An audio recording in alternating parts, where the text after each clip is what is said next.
ನಾನಿವತ್ತು ಕುಂಬಳಕಾಯಿನ ಬಳಸ್ಕೊಂಡು ಖಾರದ ಪುರಿ ಮಾಡಿದ್ದೆ. ನೋಡ್ರಿ ಫ್ರೆಂಡ್ಸ್, ನೋಡಿದರೆ ಗೊತ್ತಾಗತ್ತೈತಲ್ಲ, ಲೇಯರ್ ಲೇಯರ್ ಆಗಿತ್ತು, ಕ್ರಿಸ್ಪಿ ಆಗಿತ್ತು, ಸ್ವಲ್ಪೂ ಎಣ್ಣೆ ಹಿಡ್ದಿದ್ದಿಲ್ಲ. ಕೊಬ್ಬರಿ ಚಟ್ನಿ ಜೊತೆ ಅಂತೂ ಬೆಸ್ಟ್ ಕಾಂಬಿನೇಷನ್ ಆಗಿತ್ತು ನೋಡ್ರಿ. ಮಾಡೋದು ಅಷ್ಟು ಭಾಳ ಈಸಿ ಐತಿ. ಏನಾರ ಹೊಸ ಟೈಪ್ ರೆಸಿಪಿ ಟ್ರೈ ಮಾಡ್ಬೇಕು ಅಂದಾಗ ಈ ರೀತಿ ಕುಂಬಳಕಾಯಿ ಪುರಿನ ಟ್ರೈ ಮಾಡಿ ನೋಡ್ರಿ, ಮಸ್ತಾಗಿದ್ದು ಫ್ರೆಂಡ್ಸ್. ಬರ್ರಿ ಹೆಂಗೆ ಮಾಡೋದು ಈ ಕುಂಬಳಕಾಯಿದ ಖಾರದ ಪುರಿ ಅಂತ ನೋಡ್ಕೊಂಬರೋಣ. ನಮಸ್ಕಾರ, ಬನಶ್ರೀ ರೆಸಿಪಿಗೆ ಸ್ವಾಗತ. ನಾನಿಲ್ಲೇ ಹಳದಿ ಬಣ್ಣದ ಕುಂಬಳಕಾಯಿನ ತೊಗೊಂಡೇನಿ. ಅದರ ಬೀಜ ಎಲ್ಲ ತೆಗೆದ್ಬಿಟ್ಟು ಸಿಪ್ಪಿನ ತೆಗೆದ್ಬಿಟ್ಟು ನಾವು ಇದನ್ನ ಕಟ್ ಮಾಡ್ಕೊಂಡೇನಿ. ಸ್ವಚ್ಛಕ್ಕೆ ತೊಳ್ಕೊಂಡ್ಬಿಟ್ಟಿದ್ದೆ. ಆಮೇಲೆ ಇದನ್ನು ಕಟ್ ಮಾಡಿ ಇಟ್ಕೊಂಡೇನಿ. ಈಗ ಕಟ್ ಮಾಡಿ ಇಟ್ಟಿರೋಂಥ ಕುಂಬಳಕಾಯಿ ಪೀಸನ್ನು ನಾವು ಮಿಕ್ಸರ್ಗೆ ಹಾಕ್ಕೊಂಡು ಫೈನ್ ಪೇಸ್ಟ್ ಮಾಡೋಣ. ಅದ್ರ ಜೊತೆ ಸ್ವಲ್ಪ ನಮ್ಮ ಮಸಾಲೆ ಏನೇನು ಅದಾವೆಲ್ಲ ಹಾಕೊಂಡ್ಬಿಡೋಣ. ನೋಡಿರಿ, ಹೆಚ್ಚಿಟ್ಟಿರೋಂಥ ಕುಂಬಳಕಾಯಿ ಹೋಳನ್ನು ನಾನಿಲ್ಲೇ ಮಿಕ್ಸರ್ ಜಾರಿಗೆ ಹಾಕ್ಕೊಂಡೇನಿ.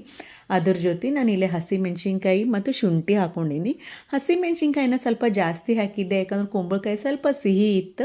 ನಮ್ಮದು ಸಿಹಿ ಅಂಶ ಕಡಿಮೆ ಆಗಲಿ ಅಂಥೇಳಿ ಹಸಿಮೆಣ್ಸಿನ್ಕಾಯಿ ಜಾಸ್ತಿ ಹಾಕ್ಕೊಂಡು ಕೊತ್ತಂಬರಿ ಮತ್ತು ಜೀರಿಗೆನ ಹಾಕ್ಕೊಂಡು ಸಾಧ್ಯ ಆದಷ್ಟು ಕಮ್ಮಿ ನೀರನ್ನು ಹಾಕ್ಕೊಂಡು ಫೈನ್ ಪೇಸ್ಟ್ ಮಾಡ್ಕೊಂಡೀನಿ. ಈಗ ಇದನ್ನು ಮಾಡಿಟ್ಟಿರೋಂಥ ಕುಂಬಳಕಾಯಿ ಪೇಸ್ಟನ್ನು ಒಂದು ಪರಾತಕ್ಕೆ ತಗೊಂಡು 2 ಸ್ಪೂನಷ್ಟು ಕಡ್ಲಿ ಹಿಟ್ಟು, 2 ಸ್ಪೂನಷ್ಟು ಚಿರೋಟಿ ರವೆ ಮತ್ತು 2 ದೊಡ್ಡ ಚಮಚದಿಂದ ನಾನು ಗೋಧಿ ಹಿಟ್ಟನ್ನು ಹಾಕ್ಕೊಂಡು ಚಲೋ ತಂಗ ಮಿಕ್ಸ್ ಮಾಡ್ಕೊಂಡಿದ್ದೆ. ನನಗೆ ಗೋಧಿ ಹಿಟ್ಟು ಇನ್ನೂ ಕಮ್ಮಿ ಅನ್ನಿಸ್ತು, ಇದು ಹಿಟ್ಟು ಇನ್ನೂ ಅಳಕಾಗೈತೆ ಅನ್ನಿಸ್ತು. ಸೊ ಇನ್ನೂ ಸ್ವಲ್ಪ ಹಿಟ್ಟನ್ನು ಆ್ಯಡ್ ಮಾಡಿಕೊಂಡು ಪುರಿ ಹಿಟ್ಟಿನ ಅದಕ್ಕೆ ನಾವು ಇದನ್ನು ನಾದ್ಕೋಬೇಕಾಗುತ್ತೆ. ಇದ್ರ ಜೊತೆ ನಾನು ಸಣ್ಣ ಕಟ್ ಮಾಡಿಟ್ಟಿರೋಂಥ ಕೊತ್ತಂಬರಿ, ರುಚಿಗೆ ತಕ್ಕಷ್ಟು ಉಪ್ಪು, ಕೆಂಪು ಖಾರದ ಪುಡಿನ ಹಾಕ್ಕೊಂಡು ಚಲೋ ತಂಗ ನಾದ್ಕೊಂಡೇನಿ. ಈಗ ನಾನು ಇನ್ನೂ ಸ್ವಲ್ಪ ಹಿಟ್ಟು ಹಾಕ್ಕೊಂಡು ಇನ್ನೊಮ್ಮೆ ಗಟ್ಟಿಯಾಗಿ ಚಲೋ ತಂಗ ಹಿಟ್ಟನ್ನು ನಾದಿ ರೆಡಿ ಮಾಡೇನಿ. ಸ್ವಲ್ಪ ಎಣ್ಣೆ ಹಚ್ಚಿ ಒಂದು 10 ನಿಮಿಷ ನಾವು ಈ ಹಿಟ್ಟನ್ನು ಸೈಡಿಗೆ ಇಟ್ಕೊಂಡ್ಬಿಡೋಣ. ಒಂದು 10 ನಿಮಿಷ ಆದಮೇಲೆ ನಮ್ಮ ಹಿಟ್ಟು ಚಲೋ ನೆಂದಿರ್ತೈತಿ. ಇನ್ನೊಮ್ಮೆ ಚಲೋ ತಂಗ ನಾದ್ಕೊಂಡು ನಮಗೆ ಯಾವ ಸೈಜಿನ ಪುರಿ ಮಾಡೋದಿರ್ತೈತಲ್ಲ ಆ ಸೈಜಿಂದ ನಾವು ಈ ಉಳ್ಳಿ ಮಾಡಿಕೊಂಡು ರೆಡಿ ಮಾಡ್ಕೊಂಬಿಡೋಣ. ಈಗ ನಾವು ಪುರಿ ಮಾಡೋಕೆ ರೆಡಿ ಮಾಡೋಣ. ಇಲ್ಲೊಂದು ಚೂರು ಎಣ್ಣೆ ಹಚ್ಕೊಂಡು ನಾನು ಪುರಿನ ಲಟ್ಟಿಸ್ಕೊಳಕತ್ತೀನಿ.